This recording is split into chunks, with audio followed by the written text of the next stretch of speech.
Hello, everyone, and welcome to another episode of Content Warfare TV. We have a really fun episode because we're going to talk about something that has been on my mind a lot lately, but I am awful at. This is going to be one of those episodes where I am like the naive question asker, and Dustin Stout, who is our guest today, is going to enlighten us to all things branding, creativity, and how we use those to grow our business and our overall online presence in the social space. Dustin, it's great to have you here, man. It's great to be here. Thanks, Ryan.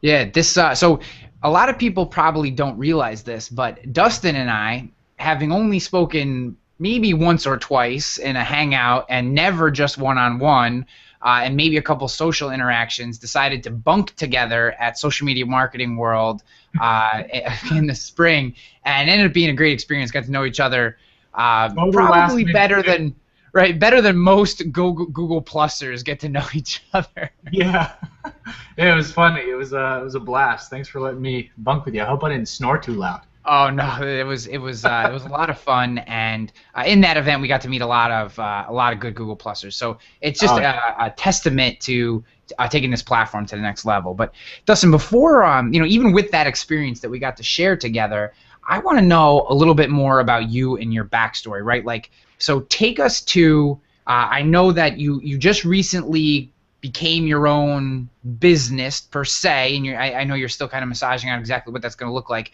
but kind of take us through your experience and what got you to the work that you're doing today, and maybe why branding and creating these visual images, like what that really means to you. Well, I guess, as a kid, I was always an artist. I sketched. I was fascinated with comic books and like visuals. I was a very visual, ever since I was little. But I also always wanted to be an actor, so the spotlight was kind of attractive to me, and being, the star of the show or the center of attention was always very, highly motivating for me. So with that, through school, I always kind of gravitated towards art class. I had a really great relationship with one of our high school art teachers, and my first ever experience with graphic design on a computer was he would let me just hang out in his office, my art teacher, Mr. Enoch. And he had Photoshop, and so I just started playing on Photoshop when I was in junior, senior in high school. Went to college for acting, moved out to Los Angeles, Hollywood, went to school in Hollywood for 2 years, graduated from a prestigious acting conservatory, and pursued that for a while. Turned out that in Southern California, celebrities are the ones who act, and actors are the ones who wait tables. And I really didn't like waiting tables, so I had to find a way to kind of make a living while pursuing my dream of acting in the stage and film.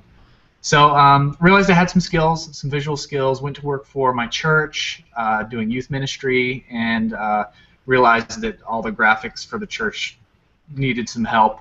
And that our church needed a website for our youth ministry, so I just kind of started dabbling, and I basically taught myself both branding because I needed to create a brand for our ministry, and I taught myself web design, got into WordPress thanks to John Saddington, and from there it's just been an ever-growing, ever-learning, and ever amazing journey that landed me into my passion for social media and my love of helping people tell stories in the digital space. So blogging is something that I fell in love with, and that led me into content marketing, which I just I caught a hold of and just kept going. But through all of that, it was always with a visual spin, because that's just kind of how I'm built. I'm built as a visual creator of sorts, and so now here I am. I help people tell their stories through branding, through social media, and visual content, and it's been a crazy whirlwind. I since stopped working for the church. I took a full-time job at a T-shirt design company. Was doing that for a couple years, and just recently made the leap to being a full-time consultant from home. Yeah, and, that's an interesting. Yesterday was my first day out on my own as well, and so tell me a little bit about that, because I'm interested in, and obviously it's something I'm going through personally. And you don't have to give me specifics about work and all that kind of stuff, but when did you know, like, okay, it's time to take that step. Like I need to be my own man or my own person, for lack of a better term, and kind of start to do this thing on my own. How did you know that it was the right moment?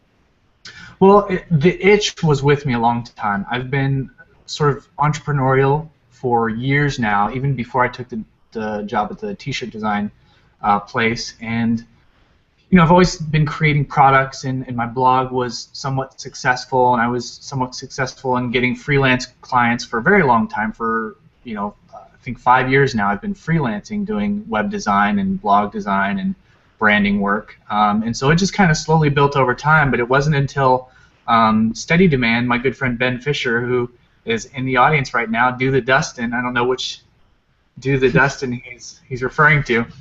But Ben owns a company called Steady Demand, which is a Google Plus marketing firm and SEO firm, agency firm, one of those.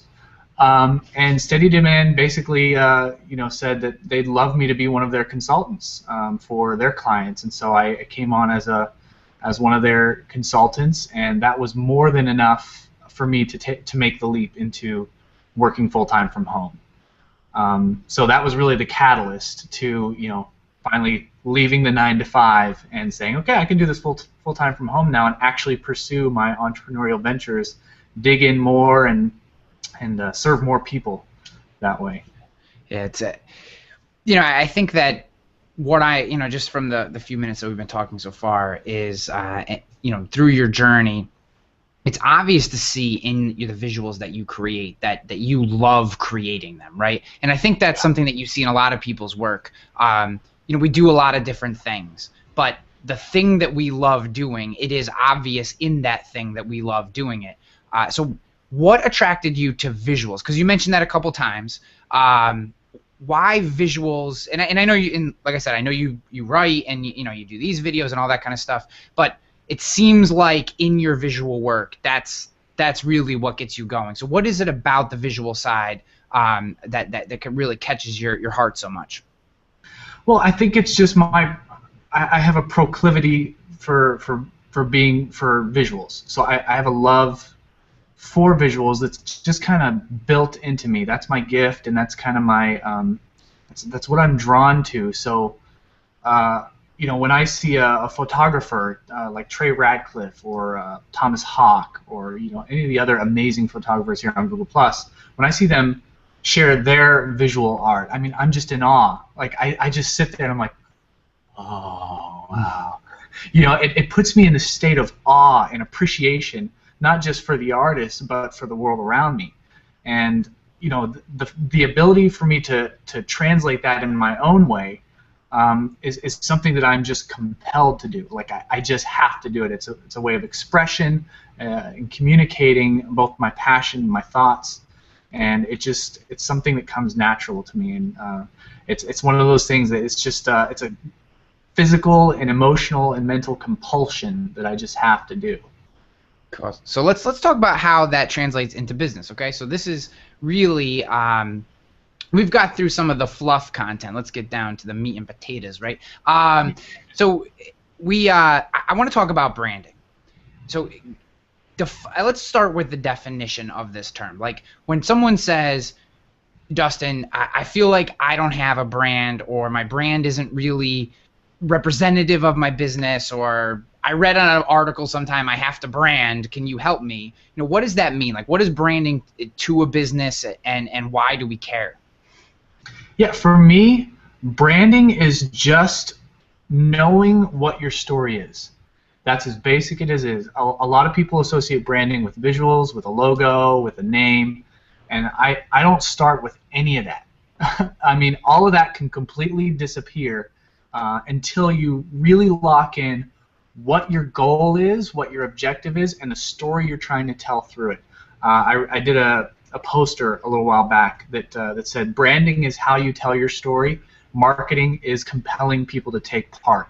And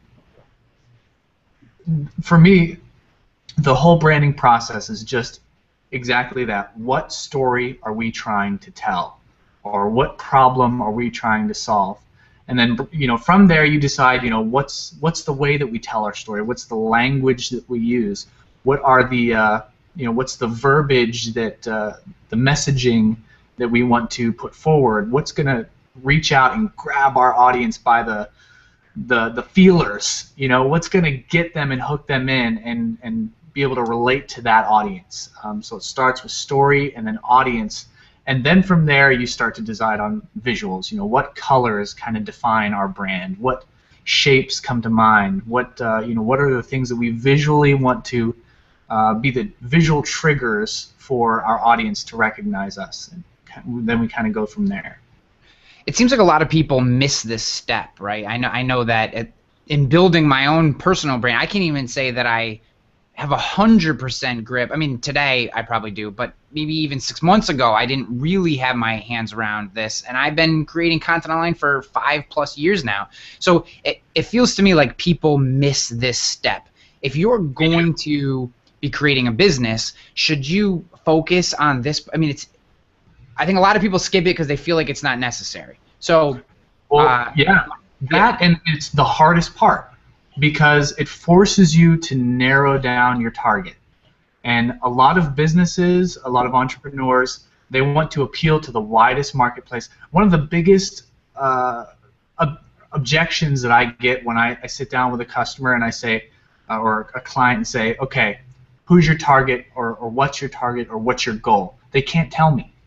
They have several goals, and they have several types of people that they want to reach out to, or several problems that they want to solve, and they cannot for the life of them hone it down to one core concept. Some people do, and it comes natural, but for the large majority of people, they cannot tell me, one, who is your primary target audience, and not men and women ages 5 to 59. That's not a target market. You need to know exactly who it is you're going after and exactly what the goal is. And we start there, but that's the most difficult thing to do, because it means you have to eliminate a lot of options, and you have to really kind of zero in on the actual meat of why you exist. And as human beings, I mean, that's the hardest thing for us to do. Why are we here? What's our sole purpose? And I think that translates over to business. Can our marketing be effective if we don't have a brand? Sure. There's marketing tactics out there that will help you to market anything and everything. But without a brand, good luck keeping that marketing going. Branding is about momentum and building a loyal following that will continue to come with you and go after you. You can do marketing really badly. Oh, great, you're using the +1. Yes. I actually used it for the first time. I was just on. Okay, so no one saw that because I turned off the cameraman, so I'm going to do it again for them. But I'm actually using Dustin's +1 sign that he created for me because he was sick of seeing me hold up a piece of paper in shows. And the reason I just did it there was because I actually turned the film strip off. I used the cameraman thing. But in the Google Plus Spotlight show with Ben Fisher just an hour ago, I was using it. It's awesome. So good branding there, because now I tell everybody every time I use it that Dustin Stout's the one that made it. So now he's all over the place. My scheme is working. Yeah. Okay. So you were saying that without a brand, it's hard. We cannot keep the people who are marketing attracts. So go from there. It's about sustainability and growth. So if you want to build something that people love and are delighted by and are fans of and will follow until they die, that's what branding is about. It's giving someone something to latch onto and something to be a part of. But if you're constantly changing, if your brand identity is kind of all over the place, people are kind of all over the place, and they're not going to be able to latch onto anything that they can be consistent, because people, honestly, they want consistency. They want, and I think you talked about that this past weekend in the Virtual Bloggers Conference. You talked about consistency is key. And that's exactly right with branding. I'm obsessive about consistency when it comes to branding. The same colors, the same exact logo, and the same position. I give my clients a very specific set of guidelines, an 8-page document that says, this is how you stay consistent, because this is how people will latch on and follow you until they die. Right, and I completely agree with this because this is one of the things I'm actually doing a site redesign, and I'm changing some of my colors. It's been I've used red, I've used orange, I've used black and white, and all these different things, different fonts, and it is tough. I actually looked at the scope of the things that I do, and I said, how do people know me, right? Most people know me by Content Warfare, but Content Warfare has had 2 different cover images on iTunes. It has a third different looking image for the Google Plus Hangouts. So, I have this H here that you can see now. I have a different H on my site, and it's like, oh my God, it's all over the place. It's crazy. So, and people get confused by that. 100% they get confused. Right. So, you said something about primary target market. And I want to drill into that because I think it really goes into this keeping people around and the idea of your primary target market, and this is where I want you to step in here. My understanding of this concept of branding is that you're branding your business to match a certain type of person who is looking for someone to solve a specific problem, right? So a well-done brand almost destroys the idea that you can be a generalist, correct? Right. It does. Because it just doesn't seem to me like, when you go to Google and you have a problem, right? My car is broken. You're not searching for the person who fixes cars. You're searching for the person who fixes tires on Nissans, who knows how to fix tires on Nissans and can do it as fast as possible. And you're not searching for just someone who fixes cars. So what elements of a brand really help the client focus in on what you're trying to do? Like, what are the specific elements of a brand that tell that story? What should people think about? Well, number one, the problem they're solving, because every product is solving a problem, whether it's, I love using this example from Chase Reeves, but hemorrhoid cream. It solves a very specific problem, and hemorrhoid cream knows that. Whether it's Coca-Cola, Coca-Cola sells soda. That's it. It's sugar water, high fructose corn syrup, whatever. But their product is very clear. We're selling a soda, but their real product is happiness. If you look at all their branding, you associate Coca-Cola with happiness, with delight, but they were really specific at the beginning. We sell soda, the best soda, the most happy soda in the world. Or you look at Google. When Google started, one problem they were solving: search. That's it. They focused on that year in, year out, until finally they had a strong enough brand where they go, okay, now let's branch out into some other things. Okay, let's try doing documents. Let's venture into that space now. Let's build a whole new mobile platform. What about that? Oh, hey, let's take over the world. I was getting ahead of myself. But Google started with a very specific set of objectives: make the best search engine in the world, and they're continuing to work on that product. And so everything starts with one problem. What are you solving? And then once you solidify that, maybe you can start to branch out a little bit. But it starts with that one single problem that you're solving. I love this. I love this comment from Joey Jingle. I've learned many things from Ryan Hanley, but brand consistency isn't one of them. I hope Dustin can set him straight.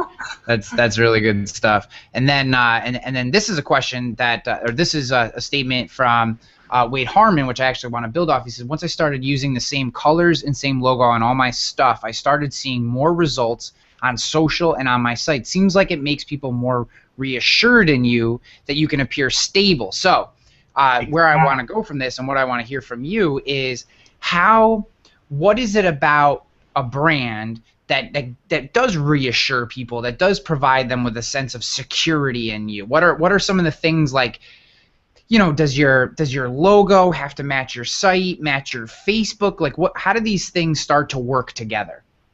Well, Wade Harmon said something that's key. The word he used is stability. Stability and consistency are two of my keywords that I always have in my branding packet. I actually have a little message at the end of my branding packet that I give to my clients, and I don't remember the exact wording because it's kind of automatic now, but basically consistency communicates stability, which then translates to trust. People want to trust you. They need somebody they can trust. With all the nincompoops and cotton-headed ninny-muggins who are on social media claiming that they're experts and gurus, and we got all these distractions. The thing that makes people stand out the most is when they're consistent and their messaging is consistent. Because I use this analogy. So you get a TV show. Now I don't know if you're like me, but my biggest fear when I start watching a TV show is, oh man, is this going to make it into the next season?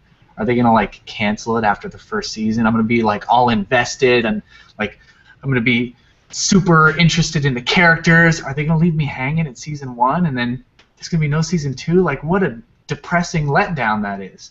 It's the same thing psychologically with a brand. Are you going to invest all this time, energy, and even your good name promoting someone who's going to be gone tomorrow, or who's going to be found out to be phony, or who's going to be found out to be they have no idea what they're talking about?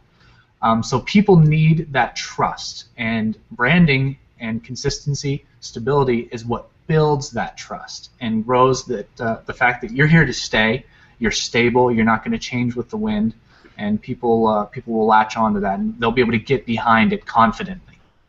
It also seems to show that you take yourself seriously, right? Absolutely. This is one of the big things that in me kind of refocusing my brand or trying to think about it in a deeper way is that I want people to know that I'm serious about this thing. Like, if I got a made-up logo that I made here and I got another one over here and it's slightly different over here and the font sizes are different and all this stuff, it just doesn't seem like I'm taking myself seriously. Even if I am and I'm trying my best, I mean, it's not my specialty, but paying somebody or putting in the time or whatever you end up having to do, probably my first recommendation would be paying someone like yourself to do it, who this is their expertise. It shows that you're serious about the work you're doing. Yeah. But even in that case, like one thing I always encourage is don't let that stop you. You can have a craptastic logo, but as long as it's consistent, people will get behind it because it's stability. They can be confident that you're going to be the same here, there, and today, tomorrow, and the next day. Even if it's as simple as you have that H. It's just a white H with a black circle. If you had that on every single page that people see you, that same H with that same color, that same circle, that would communicate consistency. Even if people don't notice it, they notice it subconsciously.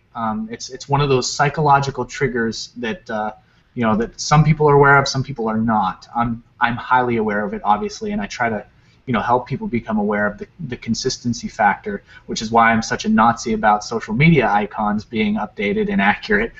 That's another story, though. But even if it's total bad branding, as long as it's consistent with the same colors, the same shapes, and the same positions, and the same proportions, that's good enough. Then you can start to refine your message and refine your branding. By refining, I don't mean you're changing it every other day.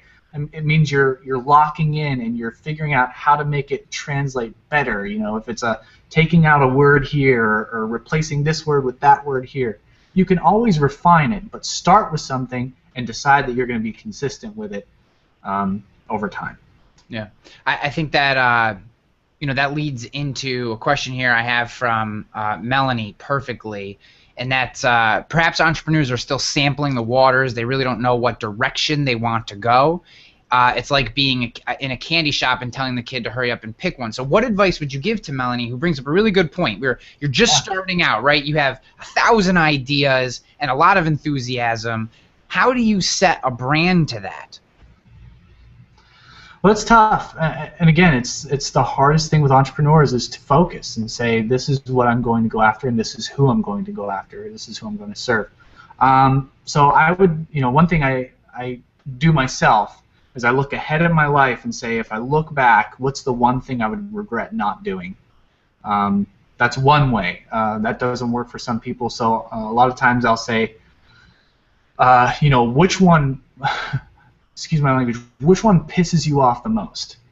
Which one fires you up so much that if nobody else was doing it, you would have to do it. For me, it's branding and helping people tell their story. If I see someone with an inconsistent brand, someone with a beautiful message, or someone with an awesome story, or someone with a product that's just killer, but they have no idea, who they are. They have no concept of branding or consistency. I mean, my blood starts to boil. I'm like, man, we got to get your story is too good to not be awesome. It could be more awesome. So, what really lights you up? Because I've got an Evernote, I'm telling you, that's just bursting at the seams with ideas, but there's only a few of them that really light me on fire. So find what that one is for you. Yeah, I really like that.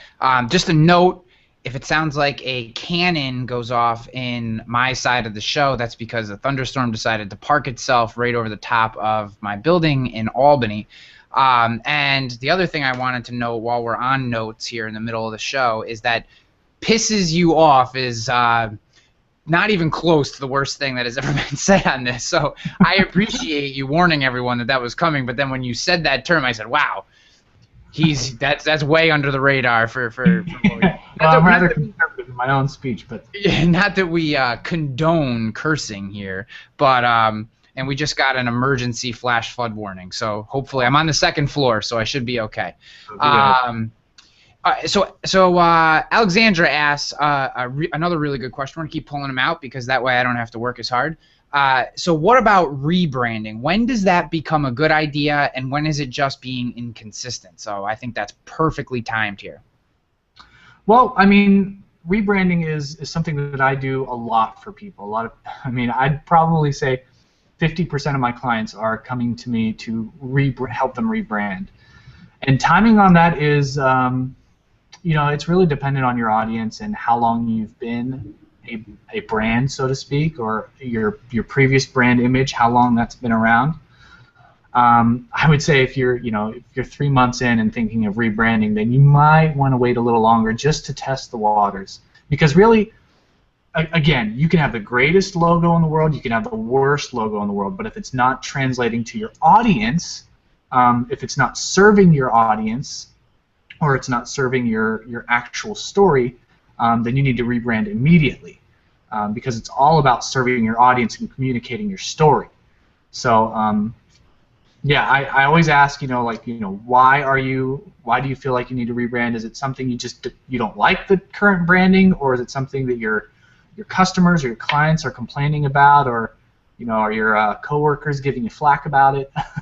What's the purpose that you want to rebrand? And if it just comes down to we just want something that's stronger, okay, we'll talk about it. But we'll always make sure to bring our audience in on the fact that hey, we're going to be making some changes. We're very excited about it, and just make sure that your messaging is preparing your audience for the change, because people tend to not like changes that are just sprung on them out of nowhere. How do you determine a brand massage versus a complete tear down and rebuild? What would be some indicators for someone that they, hey, a couple tweaks and we're almost there, versus this thing needs to be blown up with a stick of dynamite and built back up from scratch? It's hard to give a general idea of that without looking at the actual brand. But I don't know if you just feel like the people aren't getting behind you, you don't feel like there's a whole lot of advocacy happening, then that might be a clue. If people aren't super stoked to be sharing your brand with others, or if people find it difficult to remember, that's another cue as well, that it might be time for a nuke. Yeah. Because ultimately, what we're all striving for is being memorable. People remembering us and being top of mind is, one of those key objectives, is to stay in the mind and stay memorable and have people who are proud and happy to share it with others. Yeah. So that takes me into kind of the next piece I want to talk to you about, and that's the idea of creativity in your branding. So, there's so much of this feels like if you don't feel like an incredibly creative person, then it seems like branding a business is like completely outside the realm of maybe something that you're able to do. So how creative should you be? Should you try to, is there a basic set of principles that you then, kind of work around, or is it everything is completely new and different and has to be built off of who you are?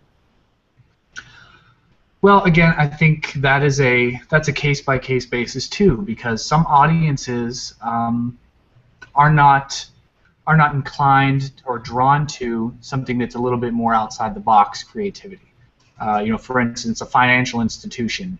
If you're branding a bank, or maybe that's a bad example because that appeals to a large audience. But if you have an insurance agency, for instance, an insurance agency.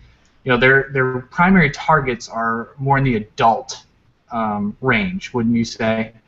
Yeah, more targeted towards adults. I don't think there's. You want to make any money, right? There's not a whole lot of teenagers out there looking for insurance plans. So you're going to target towards your visual branding towards a more adult or older audience. So you wouldn't be doing something like a cartoon jellyfish. That just wouldn't be attractive, even if we can come up with some super creative way to make that tie into insurance branding. So it really depends on who you're going after and kind of what they're drawn to, and what makes the most sense for that audience. If you're doing a tech startup for Silicon Valley, a big trend is towards the sort of the flat design, cartoony kind of things, and something more creative, outside the box, conceptual, might work a lot better for that kind of Silicon Valley startup, but it won't work as good for a mom and pop sausage shop. Yeah. That makes sense to me. So you've used the word audience a lot in here, and one of the things that I'm interested in is like crowdsourced branding. Like, what are your opinions on this? Because I have my own opinions from my own experience in different aspects. How much input should you take from your audience in coming up with a brand for your business? Very little. I'll give you a typical scenario. So a lot of times what people like to do, and God bless them for wanting to do this, is they want to take a bunch of concepts, and then they want to share them with their family and friends and say, okay, give me your opinion on these designs. They will give them their opinion, because the great thing about human beings is that when you ask them for their opinion, whether they are qualified or not, they will give you an opinion. Most of the time, people will tell you, if they're not designers and have no training in psychology or anything that goes with design, they will give you the worst possible feedback. That's just my experience, because everyone has their own proclivity. Everyone has something that they're attracted to, or a way that they would do it, and it's not always in your best interest to just randomly ask anyone about the direction of your brand. I tend to take the Steve Jobs approach to branding. It was whereas like people really don't know what they want until you give it to them. So crowdsourcing on a very limited scale, very trustworthy people is what I say. People who are qualified, in a sense, to give you that sort of feedback, because most people just aren't, and they're not going to give you the thing that you're actually looking for. Yeah, so I'm with you on this. I also think, I don't think it's necessarily a bad thing from the sense of getting audience feedback, especially I have found it hard to share my own ideas, logoing stuff with people I know really well versus people that maybe are in my audience but aren't like my wife or my the best man at my wedding. Right. Because they're not necessarily qualified, but because of how close their relationship is to you, you put more emphasis on their advice. Whereas I found audience members, people who you're connected to in social spaces, but maybe but don't have the relationship that you have with someone who's that close to you. If they give you their advice and maybe it's a little off, you're more likely to see like, okay, well, they're just not the best fit for this, and you can move through it. I definitely have found that asking people who are the closest to you for their advice on things as personal as a brand, or like in my case, the cover of my book that I'm writing, like, it is really hard to make decisions when you crowdsource stuff on that. Right. So you have to have a really solid filter. And here's an analogy I often use. If you go to a surgeon and you say, you know, the surgeon, this part of me is hurting, can you figure out what's going on? The surgeon tells you what's wrong and exactly what he needs to do in order to make it right. You're not going to go to your family and friends and say, hey, the surgeon wants to take this procedure and do these kind of things. What do you think? What would you do? What's your opinion? You wouldn't ask that because they're not qualified in surgery. You might ask them, you know, you might ask someone who has experience in that, you know, in the medical field, saying, hey, does this sound right to you? Or you might go get a second opinion from another surgeon, but you wouldn't ask, you know, your Uncle Bill, who is a, you know, champion fisherman who guts fish for a living, about your surgical procedure. It's just not something you would do. And when it comes to design and branding, the same sort of rules apply. That's an extreme example, and I know it's kind of ridiculous, but it's the truth. You wouldn't ask someone who has absolutely no clue about building a brand and building, you know, an audience, or something that's visual, to someone who has no idea what's visual. And you know, the funny thing is, I mean, you said that example is a little out there. I don't know if it really is. I mean, I think that kind of stuff really happens, that we ask we look to our family and friends for guidance on things that they're really not qualified to give guidance on. And I think that example plays. And this is one of the reasons that personally, as I've matured in my own business, I've started to realize that and this is funny, we all do this, right? We all want to be this unique expert who has advice, and people should come to us because we know this thing. And then when we love giving advice. And then when we look for services, we commoditize everyone, right? We're like, oh, you know, I don't need a branding guy because I know how to do this. I'll go to Canva and build my entire visual scope on this tool. And it's like, no, there are experts for these things. And not that I'm, you know, I mean, hopefully people use you. I mean, obviously I recommend your work or I wouldn't have had you on the show. But, you know, I mean, the point of this little diatribe that I'm on right now is that there are people who are experts in these things, and in order to show that you take your business seriously and to build this brand that Dustin is describing, we need to lean on those people. And I think sometimes we get off track when we lean on people who maybe don't necessarily or aren't necessarily qualified to give that advice. I want to transition into the idea, and I've seen this a little bit in some of your designs and some of them not. So I think that you have a good handle on the breadth of this topic, and that's the idea of simplicity in branding. Like, you know, I like, me personally, simpler the better. I like clean, simple, 1, 2 colors, you know, that kind of stuff. But that's my personal flavor. It may even be the flavor of my audience. So it seems like with flat design and some of this other stuff, which we talked about a couple episodes ago when I had the Chris Langille on, you know, is simplicity, are we moving back towards more simplistic design on the web? And if that's the case, do you recommend that, or are there still cases where multiple colors, rainbows, and stuff like that make sense? Yeah, and it's funny you asked that. This is normally a conversation I have with all my clients too, because that's a concern of a lot of people. A lot of people, you know, have ideas and they want, you know, they have a lot of favorite colors, and so they want to use a lot of colors. And I'll preface this with, there are exceptions to the rule. So one thing that I've studied for a very long time is I tend to only study what the best brands do. I don't spend a whole lot of time studying, you know, mom and pop shop branding. I study the biggest brands in the world, what they do, why they do it, the psychology behind it, and you know, that whole thing. That's what I'm focused on. And if you look at the top most valuable brands in the world, you'll find something that's startlingly similar with all of them. Every single logo, every single brand identity is very simple. So you look at Apple, perfect example. It's an apple. It's gone over some drastic changes over the years, but it's that same symbol, that same apple. It's now a one-color apple. It used to be, you know, kind of 3D, and you know, things kind of be going towards the flat and the more simple, which is great, because again, we want memorability. Or is that a word? Memorability. If it isn't, it should be. Memorability. We want memorability. And you know, if your logo is too complicated, it's going to be more and more difficult to remember. I equate this to mental weight. If your logo, your brand has more mental weight, then you're less likely to be remembered.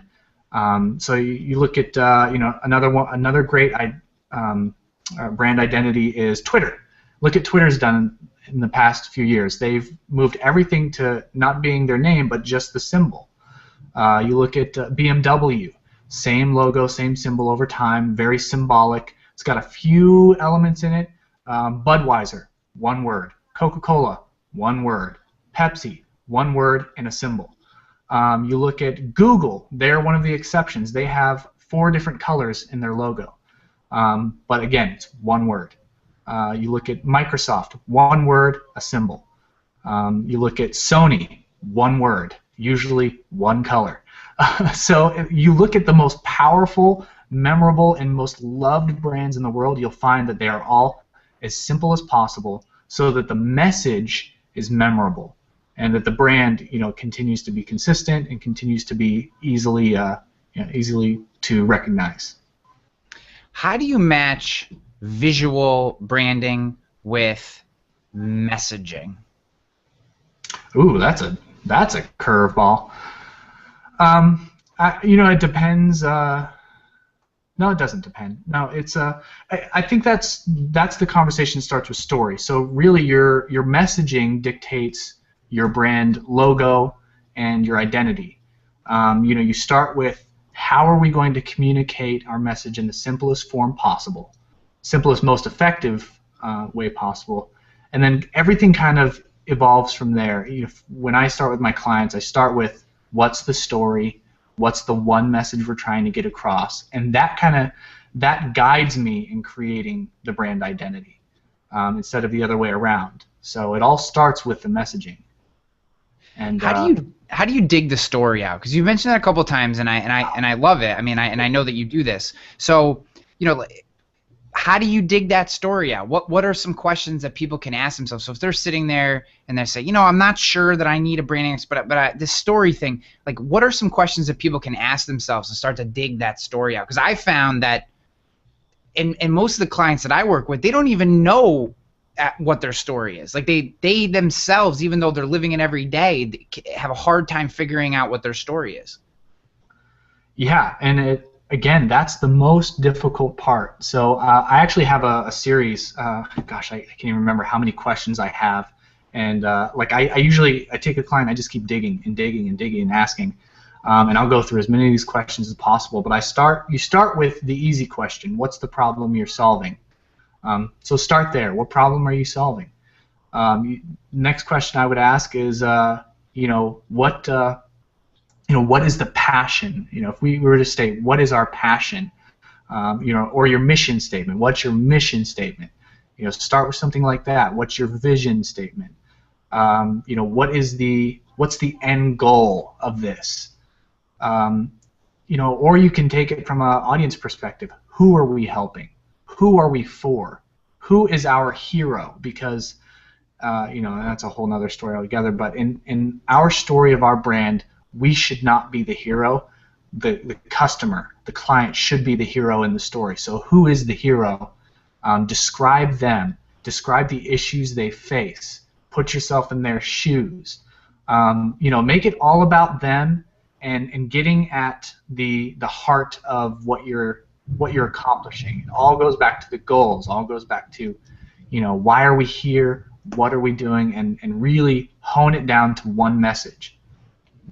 I love that. I mean, you know, my whole brand, though it's visually a mess per Joey Giangola's earlier comment, has always been about businesses integrating with the people that they help and not standing above, right? And it feels like to me, and you know, we've been talking for 45 minutes now, so we're getting towards the end of our conversation, and I'm looking at some of the things that I've written down, and you know, it seems like what you're saying is that by creating this brand, we're turning our business into an entity, right? From just this service provider, this transactional box, to a thing that people actually can talk to and feel like they know. And so is that really like, getting back to the very first question I asked you about branding, you know, is that like a big part of this whole branding thing, is giving people, it's almost like making the business a person, like making it a tangible thing with a personality. Exactly, and it's about solidifying. So rather than being an amoeba that's kind of all over the place, this is going to be my new Do the Dustin. I know Ben Fisher's watching.